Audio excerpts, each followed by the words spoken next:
ఓ సతమ్మ, నిన్నటి వీడియోలో అసలు బయటకే వెళ్ళను అన్నావుగా, ఫుల్గా రెడీ అయిపోయి ఎక్కడికో బయలుదేరిపోయావు అనుకుంటున్నారేమో కదండి. ఆగండి ఆగండి, ఒక్క నిమిషం చెప్తా.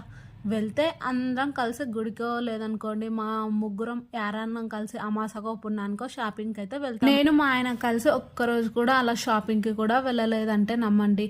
అవునండి, హ్యాపీ డేస్లో ఒక ఫేమస్ డైలాగ్ ఉంటుంది, గుర్తుందా అండి? ఆగండి, ఆలోచించి కష్టపడిపోకండి, నేనే చెప్పేస్తాలే కానీ అదేనండి, జూనియర్స్ సీనియర్స్ని క్వశ్చన్ వేయరాదు అని. మా ఆయన కూడా అదే ఫాలో అయిపోతాడండి. ఏమనంటే ఇంటి యాజమాని బయటికి వెళ్ళి పనిచేస్తే తెలుస్తుంది అనే డైలాగ్ ఒకటి ఉంది కదండి. సర్లేండి, అసలు మ్యాటర్ ఏంటి అంటే ఫ్యామిలీ మొత్తం కలిసి జాతరకి అయితే బయలుదేరిపోయాం. ఏమేమి తీసుకున్నాం, ఇంకా స్వీట్లు ఏం తీసుకున్నాం, మేము ఎలా సెలబ్రేట్ చేసుకున్నాం అంతా ఫుల్ వీడియోలో మెన్షన్ చేసి టైటిల్ కింద అయితే పిన్ చేశాను. చూడాలనుకుంటే చూసాయండి. ఉంటాను.